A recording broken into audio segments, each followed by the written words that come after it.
कठोपनिषद, जिसमें एक छोटे से बालक नचिकेता की कहानी है। वो छोटा सा बालक जो सीधे सीधे आचार्य यम से जाकर के अपने सवाल पूछता है। आचार्य यम उसे जवाब देने से पहले उसकी परीक्षा लेते हैं, क्योंकि जो तीसरा प्रश्न पूछा गया है, तीसरा वर मांगा गया है, वो कोई सामान्य नहीं है। वो किसी के घर से उसकी तिजोरी की चाबी मांगने जैसा है। परमेश्वर का खजाना है मृत्यु, और मृत्यु के बाद क्या ये पूछना खजाने की चाबी मांगने जैसा ही है। कल मैंने एक चर्चा आप लोगों के सामने रखी थी, बिल्कुल अंत में जाते समय, कि कोई भी व्यक्ति अच्छा या धार्मिक बन सकता है, और उसकी सबसे पहली शर्त है डर। डर व्यक्ति को साधे रखता है, अच्छा बनाए रखता है। कहने को तो हम सब अच्छे हैं, धार्मिक व्यक्ति हैं, लेकिन फिर समाज में बुराई कहां से आ रही है। अजमेर से थोड़ा सा और आगे चलेंगे तो एक शहर आता है पाली।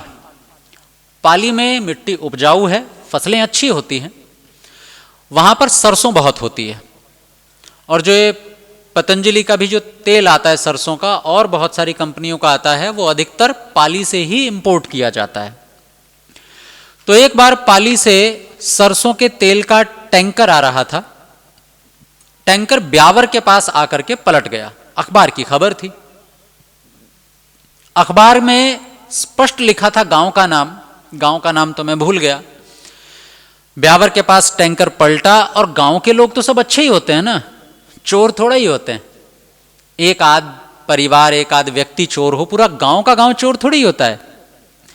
टैंकर पलटा, नजदीक में सड़क के किनारे, हाईवे के किनारे गांव था। गांव के सब लोग अपने घरों से बाल्टियां लेकर के आए, और उन्होंने वो निकलता हुआ तेल बाल्टियों में भरा और अपने घर रख लिया। अच्छा, चोरी है कि नहीं है?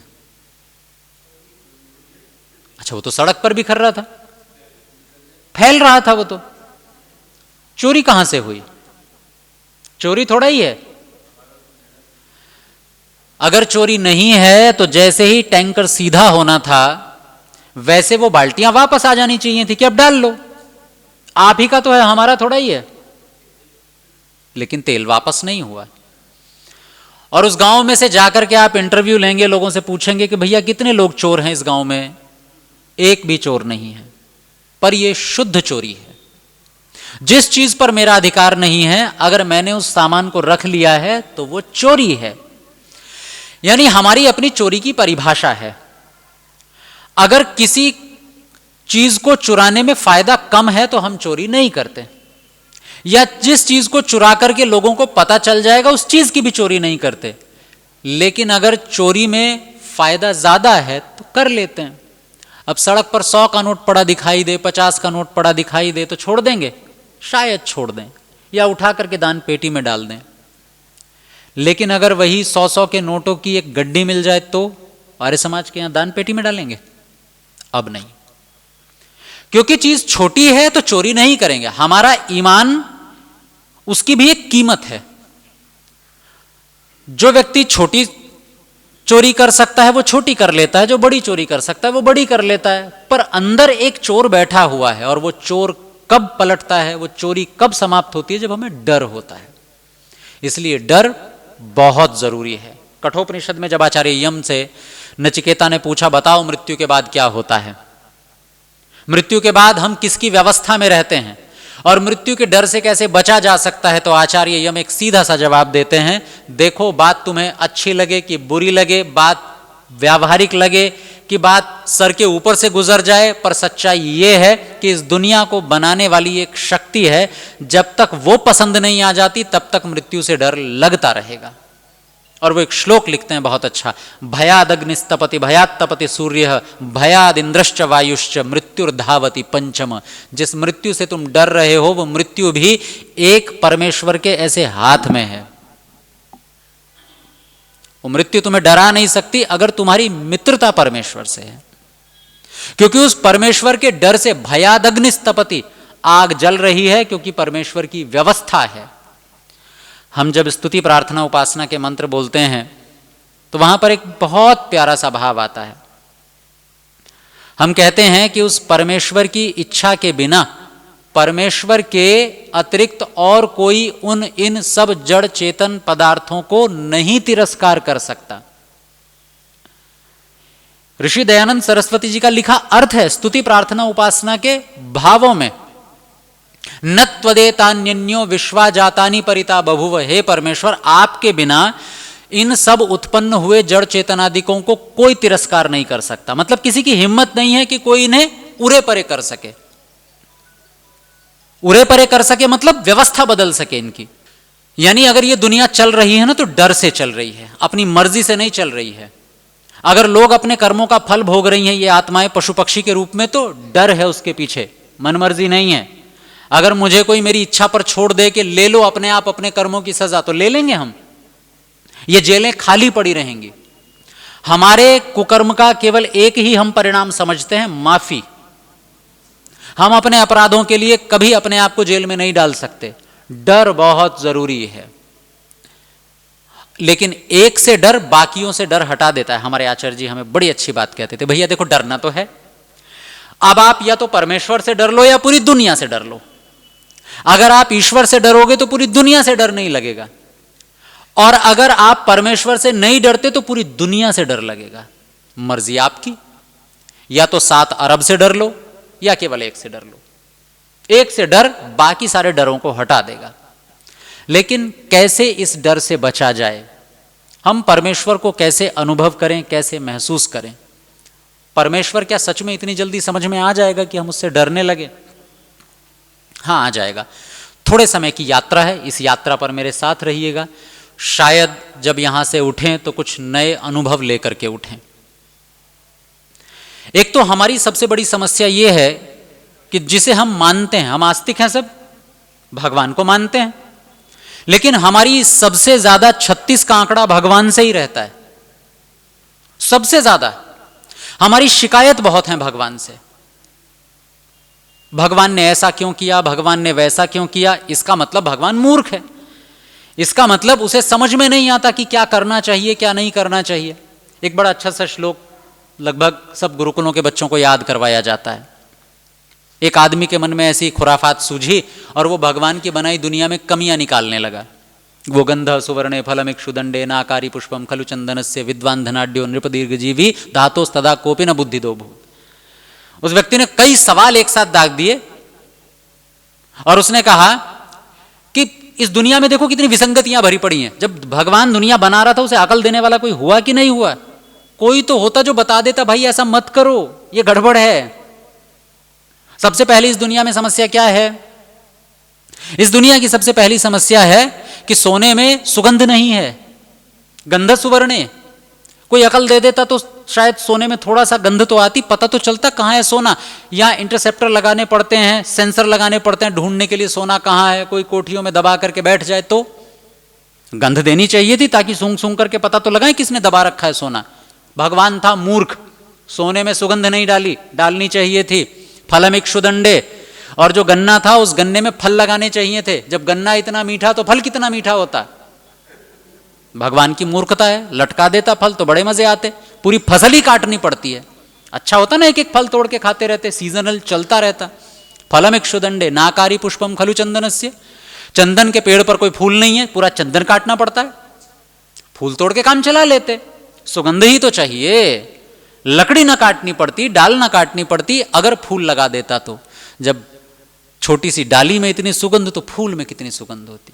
नाकारी पुष्पम खलु चंदनस्य विद्वान धनाढ्य, विद्वान बेचारे धनवान नहीं बनाए। विद्वान बेचारे केवल आजीविका पे चलते रहते हैं, केवल दक्षिणा पर रहते हैं, अपना आजीविका चलाते, बस उतना ही होता है।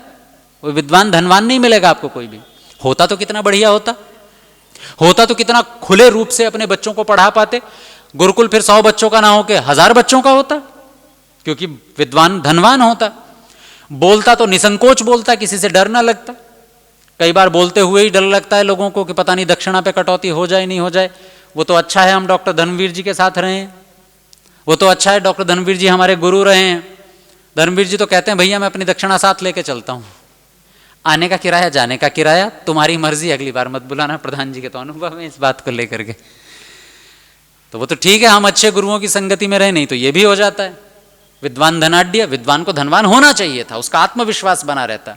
नृप दीर्घजीवी, राजा बेचारे जल्दी मर जाते हैं, युद्ध लड़ते हैं। आजकल के राजा नहीं, पहले जल्दी मर जाया करते थे। राजा को थोड़ा लंबा जीना चाहिए था।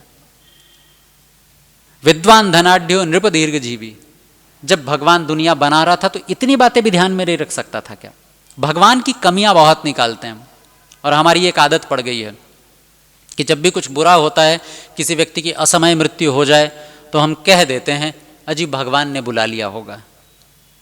हाँ, भगवान बैठ करके मार्किंग कर रहा है कि अब तुम्हें बुलाना है, अब तुम्हें बुलाना है, अब तुम्हें बुलाना है। सारे बुरे कामों की ठेकेदारी भगवान पर है? नहीं, भगवान पर भरोसा कीजिए, भगवान पर श्रद्धा रखिए, विश्वास रखिए, अटूट श्रद्धा। अगर सच में आस्तिक हैं हम, और कितनी श्रद्धा रखनी चाहिए इसका मैं आपको उदाहरण देता हूँ। मुझे जितेंद्र जी कह रहे थे धर्मवीर जी के बारे में चर्चा जरूर कीजिएगा। धर्मवीर जी जब उनका विद्यालय से सेवा कार्य छूट गया केवल सच के कारण, और सच भी इतना था कि धर्मवीर जी हर रविवार को आर्य समाजों में जाया करते थे। जिन आर्य समाजों में यज्ञ होना बंद हो गया है, जो आर्य समाजें चलनी बंद हो गई हैं, रविवार को जाकर उसका दरवाज़ा खुलवाते, सफाई करवाते, वहाँ बैठकर हवन करते। 2-4 लोग वहाँ आते, उन्हें बुलाते, थोड़ा सा उन्हें पढ़ाते और चल पड़ते। अगले रविवार किसी और आर्य समाज में जाते व्यक्तिगत रूप से। लेकिन जिस कॉलेज में वो पढ़ाया करते थे, दयानंद कॉलेज, उसकी मैनेजमेंट कमेटी के हेड थे वावले सर, अजमेर का बड़ा जाना माना नाम, और वो भी आर्य समाजी थे, आर्य समाज के नेता थे। वावले जी को लगा कि अजमेर में इतना अच्छा काम हो रहा है कि हर रविवार को एक बंद पड़ी आर्य समाज खोली जा रही है, काम तो अच्छा है पर मेरे नाम पर होना चाहिए। हम में बहुत लोग ऐसे हैं, हम बहुत भावनाएं रखते हैं कि समाज आगे बढ़े, समाज के काम बढ़े, फले फूले, लेकिन मेरे नाम पर होना चाहिए। बड़ी बड़ी सभाएं, बड़ी बड़ी संस्थाएं केवल इसलिए बर्बाद नहीं होती कि वहां लोग कुछ करना नहीं चाहते, चाहते हैं काम हो, खूब हो, पर उसके नीचे नाम मेरा जाए, मेरे निर्देशन में होना चाहिए। गड़बड़ी ये है, वो भी चाहते थे कि काम तो हो पर मेरे निर्देशन में होना चाहिए। वावले जी ने प्रतिबंध लगा दिया, धर्मवीर जी आप जहां भी जाओगे मुझसे परमिशन लेकर के जाओगे। तो बोले ऐसा है, तुम्हारे लिए मैं सप्ताह के 6 दिन काम करता हूं, रविवार मेरा है, मैं उसमें कहीं आऊं कहीं जाऊं, मेरा व्यक्तिगत मामला, मैं आपसे क्यों पूछूं? मेरी इच्छा है ना, आपकी तो नहीं थी। मेरी इच्छा हुई तो मैं अपने तरीके से काम करूंगा। मना कर दिया। और जब उनका सस्पेंशन हुआ, सस्पेंशन भी नहीं, केवल केस चलता रहा, जब उन्हें सेवा से हटा दिया गया तो उस समय बहुत सारे लोगों के संदेश आए। लोगों ने आकर के कहा कि भाई इसको खत्म करो, इसको समाप्त करो, वावले बहुत वर्चस्व वाला व्यक्ति है, वावले की बहुत चलती है अजमेर में, तुम नहीं जीत पाओगे, हार जाओगे, कोई वावले से नहीं लड़ता, तुम पागल हो, वावले से लड़ रहे हो। तब धर्मवीर जी ने एक वाक्य कहा था, और वो वाक्य हम सबको याद रखने लायक है, भगवान पर अटूट श्रद्धा। बोले मैं अजमेर को धरती नहीं मानता और वावले को भगवान नहीं मानता।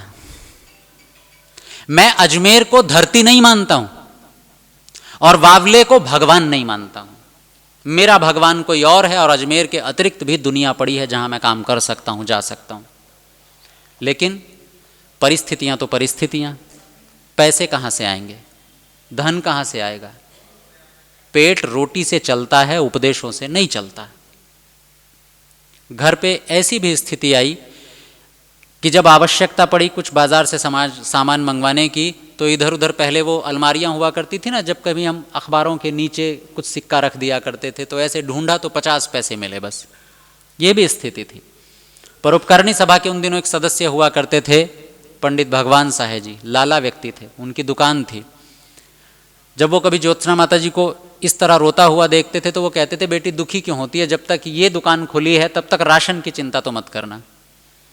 परोपकारिणी सभा के प्रधान हुआ करते थे स्वामी सर्वानंद जी, और स्वामी सर्वानंद जी के द्वारा हर महीने बच्चों की पढ़ाई के लिए एक चेक आ जाया करता था। मतलब इस तरह से घर चल रहा था।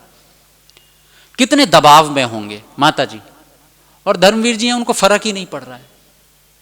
वो बस सुबह खाया पिया और सभा के कार्यालय में जाकर के बैठ के सभा का काम करना शुरू कर दिया, परोपकारिणी सभा का, ऋषि दयानंद का काम करना शुरू कर दिया। और ये श्रृंखला कई वर्षों तक चली, कई वर्षों तक अभाव में। एक समय तो ऐसा आया कि क्योंकि धर्मवीर जी विद्वान व्यक्ति थे, कई बार लोग जानबूझकर उनको अपने यहाँ संस्कार के लिए, यज्ञ के लिए बुला लिया करते थे। कि धर्मवीर जी चलो संस्कार के लिए बुलाएंगे तो पैसे ले लेंगे, वैसे तो लेंगे नहीं, है स्वाभिमानी व्यक्ति है, पैसे नहीं लेंगे, चलो दक्षिणा के नाम पर थोड़ा अतिरिक्त दे देंगे। एक बार ऐसे ही वहां पर एक रामकृष्ण जी थे, उन्होंने अपने यहाँ यज्ञ के लिए बुला लिया और 1100 रुपए की दक्षिणा दे दी। यज्ञ करके वापस आए, लिफाफा खोला, 1100 रुपए की दक्षिणा। आधे घंटे बाद में उनके घर रसीद पहुंच गई परोपकारी पत्रिका की सदस्यता की। 1100 रुपए सदस्यता शुल्क हुआ करता था, वो पैसे भी अपने पास नहीं रखे, परोपकारी का सदस्य बना दिया, उनको ग्राहक बना दिया, पैसे गए परोपकारी सभा के अकाउंट में। यज्ञ करवा के आ रहे थे, इसी तरह से दक्षिणा रखी ही हुई थी बैग में। आचार्य धर्मवीर जी का जो घर था वो व्यक्तिगत नहीं था, किराए पर था, और वो आता था दयानंद अनाथालय के अधीन। परोपकारिणी सभा के बगल में ही अनाथालय है, एक आर्य समाज का ही है, और उस अनाथालय में बच्चे पढ़ते हैं। एक बच्चा, क्योंकि माता पिता तो होते नहीं उनके, कोई चाचा होता है, ताऊ होता है, छोड़ जाते हैं वहां पर। बच्चों को दूध घी मिलता है, पर केवल उनको जिनके घर से अतिरिक्त पैसे आ जाते हैं, बाकी सबको रोटी मिलती है, खाना मिलता है। तो एक बच्चा जिसे दूध घी नहीं मिला करता था, वो बहुत परेशान रहता था, हीन भावना में रहता था कि देखो मेरे लिए कोई दूध की व्यवस्था भी नहीं करता। धर्मवीर जी आ रहे थे, अचानक से वो रास्ता वही है, बच्चा बैठा दिखाई दे गया, अनाथालय में चले गए और उस दक्षिणा से उस बच्चे के दूध घी का पैसा जमा कराए। अब घर आए, माता जी को आशा थी कि कुछ तो आया होगा, कोई तो दक्षिणा मिली होगी घर चलाने के लिए। उनका बैग खोला, बोले दक्षिणा कहाँ है? बोले इस तरह से उस बच्चे का घी दूध का पैसा जमा कराया। बोले अपने भी तो बच्चे हैं ना, 3 बेटियां हैं तुम्हारी, उन्हें तो घी दूध नहीं मिलता, उनके बारे में भी सोच लेते। और तुम ही भगवान के बारे में उपदेश करते रहते हो, भगवान है, भगवान इतना दयालु है, हम पर तो दया नहीं कर रहा ना भगवान, हमारे बच्चे तो अभाव में जी रहे हैं। उस समय धर्मवीर जी ने एक बात कही, उन्होंने कहा कि तुम आस्तिक बनती तो हो नहीं, अगर होती तो भगवान पर भरोसा होता। कष्ट थोड़े दिन रहते हैं, निकल आते हैं। जैसे सोना तपता है और तप करके शुद्ध हो जाता है, ठीक वैसे ही हमारा जीवन भी होता है। जब तक तपेगा नहीं, हम योग्य कैसे बनेंगे? इस आम भीड़ में खो नहीं जाएंगे हम भी कहीं, तपना तो पड़ेगा। और इसका परिणाम, इसका फल, धर्म का फल उन्हें जाकर के मिला जब उनकी बेटी का विवाह हुआ। पहले सबसे छोटी बेटी का विवाह हुआ, फिर सबसे बड़ी बेटी का विवाह हुआ, और अंत में बीच वाली बेटी का विवाह हुआ। बीच वाली बेटी का विवाह ऋषि उद्यान में ही हुआ, जहां हम पढ़ते थे, हमारा गुरुकुल चलता था। और वो जो संस्कार चल रहा था, उस संस्कार में पिता की तरफ से बेटी को उपदेश दिया जाता है, और उस उपदेश में धर्मवीर जी ने जो वाक्य बोले थे उसको सुन करके आधे लोग रो पड़े वहीं के वहीं। और धर्मवीर जी भी रोते हुए ही बोल रहे थे। उन्होंने बोला, मैंने जीवन भर भगवान की चाकरी की है, मैंने दयानंद की चाकरी की है, नौकरी की है, और मुझे भगवान पर भरोसा था, है और रहेगा। और मेरे भरोसे का ये फल है कि मैं नालायक व्यक्ति, जिसे ये तक नहीं पता मेरी बेटी का विवाह कहाँ हो रहा है, मुझसे मेरे समधी ये पूछ रहे हैं, जी आकर के खड़े तो हो जाओगे ना, बस इतना तो कर लोगे।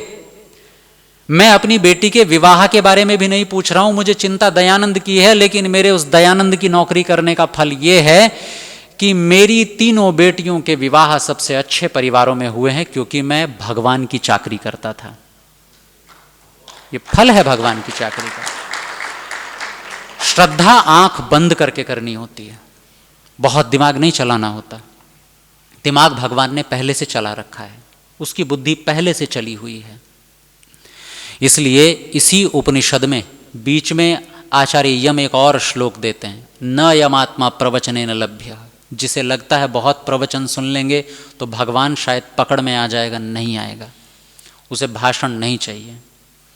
प्रवचन तो केवल हमारी समझ को थोड़ा बढ़ाने के काम आते हैं।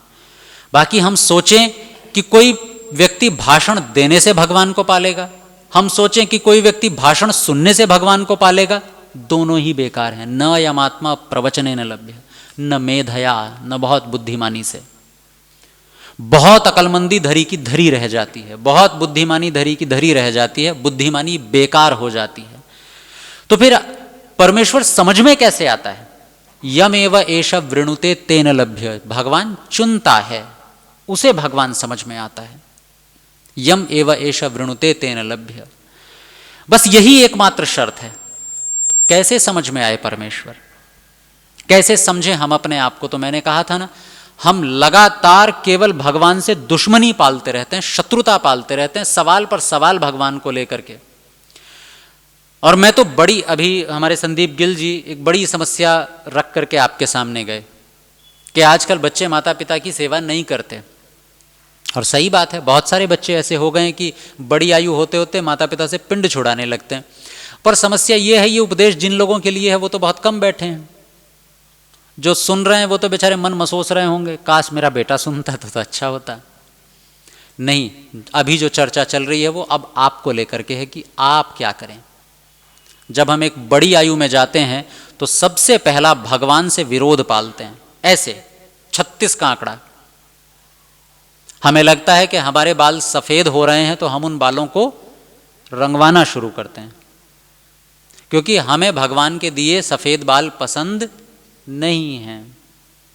अच्छा, एक आध को आ रहे होते तो मान लेते कि गलती से हो गया है, एक के बाल सफेद हो गए, दूसरे के हो गए, बाकियों के नहीं हो रहे तो मान सकते थे साहब गलती से हो गया। ये सभी के हो रहे हैं, सभी के हो रहे हैं तो व्यवस्था है। सभी के हो रहे हैं मतलब परमेश्वर की बनाई व्यवस्था, उसके दिए हुए हैं। और हम उन सफेद वालों को नहीं चाहते, हम या तो उन्हें उखाड़ देना चाहते हैं या फिर उन्हें रंगवा देना चाहते हैं। मतलब भगवान कहता सफेद बाल ले लो, हम कहते हैं नहीं लेंगे। तो सबसे पहला विरोध किसके साथ? भगवान के साथ। हम कहते हैं हम आस्तिक हैं, पर क्या इसी को आस्तिकता कहते हैं? अरे अगर वो कुछ दे रहा है तो भलाई के लिए दे रहा होगा। अपने माता पिता पर इतना तो भरोसा रखते ही है ना हम। अगर माता पिता कुछ दे रहे हैं तो कुछ सोच करके दे रहे होंगे। हम गुण गाते रहे जी हम माता पिता की बड़ी बात मानते हैं, पर वो कुछ करने के लिए कह रहे हैं तो कर नहीं रहे हैं, इसका मतलब मैं भगवान या माता पिता की बात मानता ही नहीं हूं। सच बात ये है। तो अगर हमें सफेद बाल पसंद नहीं है, इसका मतलब हमें भगवान ही पसंद नहीं है। अगर हमें अपनी वृद्धावस्था, अपना बुढ़ापा पसंद नहीं है, इसका मतलब हमें भगवान ही पसंद नहीं है, क्योंकि बुढ़ापा भी किसने दिया है? भगवान ने दिया है, परमेश्वर का दिया हुआ है। मेरी अपनी पसंद तो नहीं है, मेरा अपना चुनाव तो नहीं है। मेरा जो शरीर ढल रहा है, सुंदरता कम हो रही है। पहले आधे घंटे तक खड़े होकर के शीशे में अपने आप को निहारा करते थे सजने के बाद। दिन में 10 बार जब भी जाते थे तो 2-4 मिनट अतिरिक्त ही रुक जाते थे, एक बार इधर से देखते थे, इधर से देखते थे। अब तो नहीं देखने का मन होता होगा, पर क्या नहीं लगता कि हम दोबारा से जवान हो जाएं, ये बुढ़ापा न रहे, ये सुंदरता न छीने, पहले जितने सुंदर हो जाएं चाहते हैं। यानी कि ये जो ढलती हुई उम्र है, ये जो ढलती हुई सुंदरता है, ये भी हमें नहीं चाहिए, और दी हुई है, सबको दी हुई है। तो अगर ये सुंदरता भी जो छिन रही है, ये हमें नहीं जाने देनी, तो किससे 36 का आंकड़ा है? सीधे सीधे भगवान से है, और किसी से नहीं है। और हमें लगता है कि भगवान मिल क्यों नहीं रहा। दिन में 2 बार जाकर के सुबह शाम तो हम आरती करते हैं। बहुत सारे हमने गुरुजी बना रखे हैं, हमने अपने घर के कोने में भी एक मंदिर बना लिया है। भगवान पता नहीं क्यों नहीं आ रहा है। अरे आएगा कैसे? अभी तो भगवान हमारी पसंद ही नहीं है। मुझे अभी पिछले कार्यक्रम में एक बात और समझ में आई कि हम भगवान को सला गड़ा खिलाना चाहते हैं। जैसे हमारे घर में हमने कुछ खाना बनाया, कोई मिठाई खरीद करके लाए, जैसे दिवाली पर बहुत सारी मिठाइयाँ आती हैं ना, तो हम उन मिठाइयों को फ्रिज में रख लेते हैं। और फ्रिज में रखने के बाद में उसे तब तक रखे रहते हैं जब तक संभावना रहती है कि घर का ही कोई व्यक्ति खा लेगा। महंगी हुई तो, सस्ती तो दे देते हैं, काम वाली को दे दी, अपने किसी कर्मचारी को दे दी, जो लगता है थोड़ी सस्ती हैं वो इधर उधर निपटा दी। और जो लगा ये ड्राई फ्रूट्स की बनी हुई मिठाई हैं, उन्हें हम संभाल करके रखते हैं। फ्रिज में रखी रहेगी 2 दिन, 3 दिन, 4 दिन, 5 दिन। थोड़ी किसी ने खाई, अभी भी बची हुई है। अब जब लगा कोई खाएगा ही नहीं, खराब हो जाएगी, अब क्या करते हैं? अब निकालते हैं और किसी को उठा करके देते हैं, लो, और बड़ा एहसान भी जता देते हैं। ठीक यही का यही व्यवहार हम परमेश्वर के साथ करते हैं, बिल्कुल यही का यही। जब तक शरीर कीमती है, बहुत कीमती है, जब तक शरीर में जान है, घुटनों में दम है, भुजाओं में बल है, आंखों में देखने की शक्ति है, कानों में सुनने की शक्ति है, बुद्धि बहुत तेज चल रही है, याददाश्त अभी भी बरकरार है, चेहरे पर चमक है, बाल काले हैं, रौनक है एक पूरे शरीर पर, जब सब कुछ बढ़िया है, तब तक भगवान नहीं याद आएगा, तब तक भगवान के लिए कोई समय नहीं। और जब लगेगा अब धीरे धीरे खराब होने लगा है, कान सुनना बंद कर चुके हैं, आंख देखना बंद कर चुकी है, घुटने जवाब दे चुके हैं, भुजाओं में बल नहीं है, याददाश्त कमजोर हो गई, अपने लोगों के नाम तक याद नहीं रहे, अब हम सोचते हैं कि अब इस सड़ने वाले शरीर को भगवान को अर्पित करेंगे, अब करेंगे भगवान की भक्ति। और हमें लगता है भगवान आएगा हमारे पास, अजी दूर रहेगा, क्योंकि भगवान हमारी पहली पसंद नहीं है। कोई भी व्यक्ति अगर आप किसी को ऑप्शनल बना देंगे ना, तो एक आम इंसान को भी ये पता होता है कि भाई मैं तुम्हारी अगर पहली पसंद नहीं हूं तो मैं नहीं ही हूं फिर आपके साथ, मैं तो केवल और केवल स्टेपनी की तरह यूज में आना चाहता हूं। आपको कोई अगर इस रूप में बुलाए कि भैया बुलाना तो हम किसी और को चाहते थे पर कोई और नहीं आ रहा तो आप ही आ जाओ, आप जाएंगे क्या? मैं एक आम इंसान हूं, आप मुझसे कहिए आर्य समाज में कार्यक्रम है जी, अमुक अमुक व्यक्ति को बुलाया था, आपको तो नहीं बुलाना चाहते थे, अब लेकिन उन्होंने मना कर दिया, दो से और पूछा उन्होंने भी मना कर दिया, आप आ जाएंगे क्या? तो मैं क्या कहूंगा? मैं नहीं आऊंगा, मैं नहीं आऊंगा, क्योंकि मैं आपकी पसंद नहीं हूं, मैं मजबूरी हूं। और हम भगवान से अपेक्षा करते हैं कि भगवान हमारे अंदर महसूस हो, कहीं से तो हो, नहीं हो रहा है। हमने एफर्ट्स ही कब डाले हैं भाई, हमने कोशिश कब की है, हमने अपने आप को तैयार कब किया है उसके लिए, हमारी पहली पसंद कब बना वो, हमने कब नौजवान शरीर के लिए आधा घंटा भी लगाया हो, कि जब जवानी का भरपूर शरीर था बढ़िया, तब हमने आधा घंटा दिया था परमेश्वर को। एक बड़ा सुंदर सा श्लोक है, हमें गुरुकुल में याद करवाया जाता था, यावत् स्वस्थमिदं शरीरम अरुजम यावत् जरा दूरतो यावत् चेन्द्रिय शक्तिर प्रतिहता यावत् क्षयो नायुषः तावत् श्रेयसी आत्मश्रेयसी तावदेव विदुषा कार्य प्रयत्नो महान संदीप्ते भवने तो कूप खननम प्रत्युद्यमः कीदृशः। कि जब तक हमारे शरीर में शक्ति बरकरार है, यावत् स्वस्थमिदं शरीरम, जब ये शरीर स्वस्थ है, अरुजम, जब तक रोगी नहीं हुआ है, यावत् जरा दूरतो, जब तक बुढ़ापा दूर है, आपके पास ढेरों विकल्प हैं, और जब तक आपके यावत् चेन्द्रिय शक्ति न प्रतिहता, जब तक इंद्रियों की शक्ति बरकरार है, आंखें देख सकती हैं, सब कुछ बढ़िया चल रहा है, तब तक अगर अपनी आत्मोन्नति में, तब तक अगर परमेश्वर के आदेश का पालन करने में समय लगाने की सोच रहे हो तो सच में ईश्वर भक्ति है, नहीं तो मजबूरी है, नहीं तो केवल एक विकल्प छोड़ लिया है कि भाई कुछ नहीं होगा तो ऐसे कर लेंगे। मैं एक बात बार बार बोलता हूं, आपकी आयु कितनी होगी अभी? 37 होगी, 37 की आयु है, किसी की 30, 25, इतनी आयु है, और ये आयु ऐसी है कि इसमें आपके पास सुखों के रास्ते खुले पड़े हैं, एक नहीं, आपके पास 12-15 तरीके ऐसे हैं जिन तरीकों से आप सुखी हो सकते हैं। आप दिन में 3 बार तो खा करके सुखी होते हैं स्वादिष्ट भोजन को, सुख का एक रास्ता आपके पास है कि आप अच्छा सा स्वादिष्ट भोजन बनवाएंगे और उसे खाएंगे, दिन में 3 बार का सुख ये हो गया। आपकी आंखें भी बहुत अच्छी हैं, आपको और कुछ नहीं हुआ तो आप कुछ देखना शुरू कर देंगे और आप उससे सुखी हो जाएंगे, चाहे वो फिल्म हो, चाहे कोई उद्यान बाग में लगे फूल हो, आप सुखी हो जाएंगे। आपके पास एक तीसरा तरीका है कि आप कोई अच्छा सा मनपसंद संगीत लगा लेंगे, उसको सुन करके सुखी हो जाएंगे, कि ये भी रास्ता आपके सामने खुला हुआ है। आपके सामने एक रास्ता खुला हुआ है कि आप अच्छी अच्छी सुगंध लेंगे, आप खुश हो जाएंगे।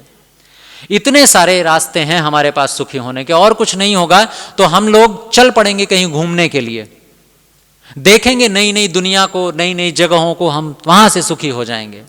और कुछ भी नहीं रहेगा तो हमारे पास सुखी होने का एक तरीका है कि सज धज के बाहर निकलेंगे, कुछ लोग तो मुड़ करके देखेंगे ही मुझे, वो भी एक खुश होने का तरीका है, सुखी होने का तरीका है। लेकिन सोच करके देखिए, एक समय ऐसा आएगा जब ये सारे सुख के रास्ते बंद हो जाएंगे, सब सुख के रास्ते बंद हो जाएंगे, ना आंखें अच्छा देख पाएंगी, ना घुटनों में दम रहेगा घूम पाएंगे, ना अच्छा खा पाएंगे, भूख ही नहीं लगेगी तो खाएंगे क्या, कान सुन नहीं पाएंगे तो क्या संगीत और क्या न संगीत, बराबर हो जाएगा सब। जब तक हमारे पास सुख लेने के 10 तरीके हैं, तब हमने परमेश्वर को चुना कि नहीं आप वाला सुख चाहिए, तो परमेश्वर अनुभव में आए ना। पर अभी हमें 10 सुख ही प्रिय हैं, हमें वो परमेश्वर वाला सुख प्रिय ही नहीं है, तो वो क्यों आएगा, क्यों महसूस होगा अंदर? नहीं होगा।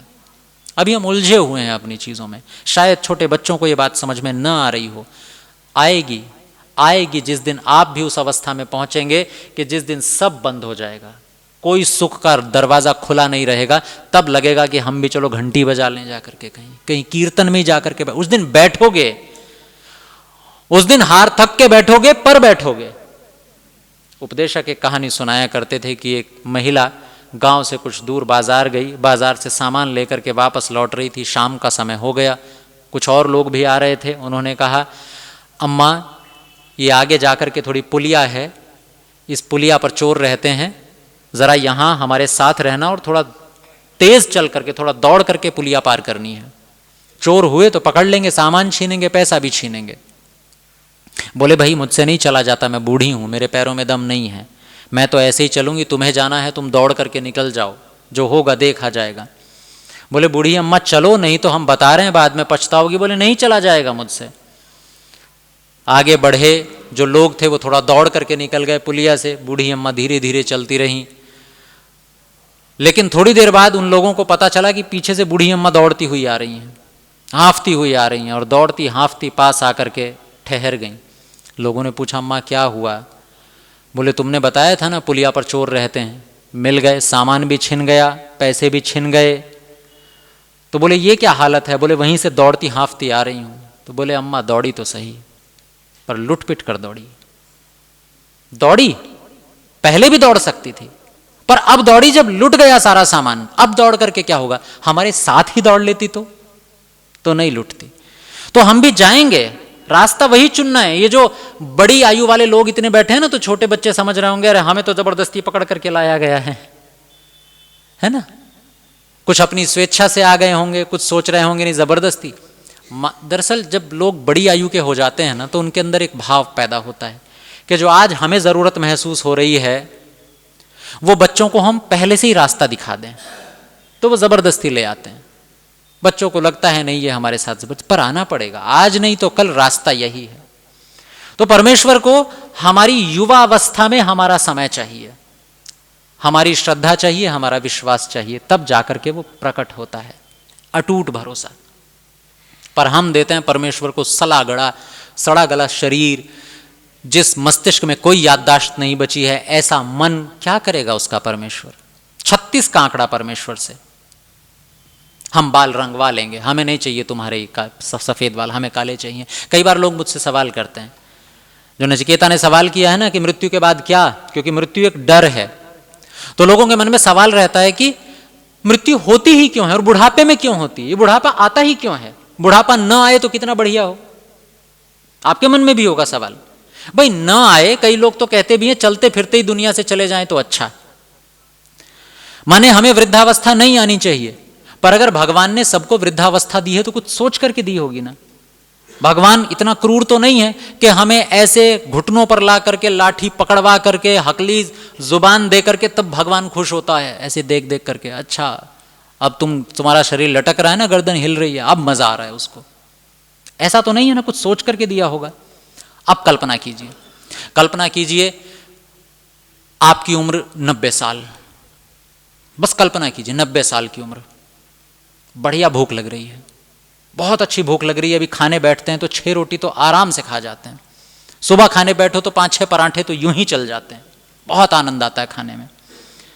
आंखें बिना चश्मे के दूर तक का देखती हैं, शरीर पर रंगत इतनी है कि अच्छे से कपड़े पहन करके बाजार में निकल जाओ तो 4 लोग अभी भी देखें पलट करके, अभी भी रिश्ते आ जाते हैं शादी के 90 साल की उम्र में। अब देखो जवानी रहेगी तो आएंगे ना रिश्ते। सोच कर देखिए ये स्थिति अभी है, अभी कान बढ़िया सुन रहे हैं, अभी घुटनों में इतना दम है कि दौड़ लगा सकते हैं, पहाड़ों पर चढ़ सकते हैं, कैंपिंग कर सकते हैं, जो मन करे जहां घूम सकते हैं। अभी यही स्थिति है, इतने खुश हो गए कि होगी 90 में ये स्थिति। नहीं होने वाली है, नहीं होने वाली है, अभी तो बस कल्पना करनी है।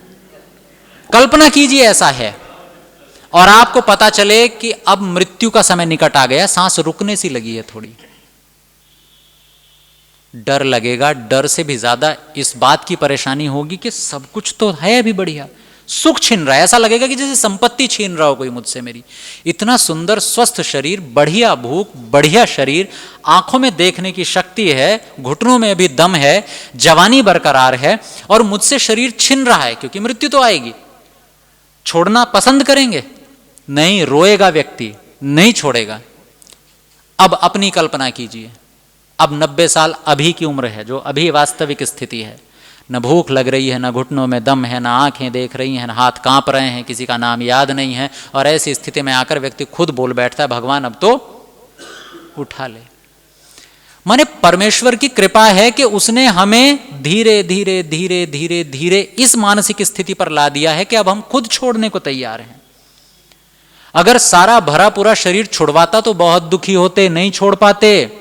उसने हमें तैयार कर दिया है अंदर से, पिछले 20 सालों में लगातार महसूस करवाया है ये कि तुम्हें छोड़ना है, छोड़ना है, छोड़ना है, और हम खुद ही कह बैठते हैं। भगवान बेवकूफ नहीं है जो धीरे धीरे धीरे धीरे बूढ़ा करता है, लेकिन भगवान ने ही तो पकाया है ना हमें, हम अंदर से तो कच्चे के कच्चे बैठे हुए हैं, शरीर ही तो पक रहा है ना, अंदर से बिल्कुल कच्चे हैं, मानसिक रूप से बिल्कुल कच्चे हैं। हमें मानसिक रूप से भी पकना है, परिपक्व होना है।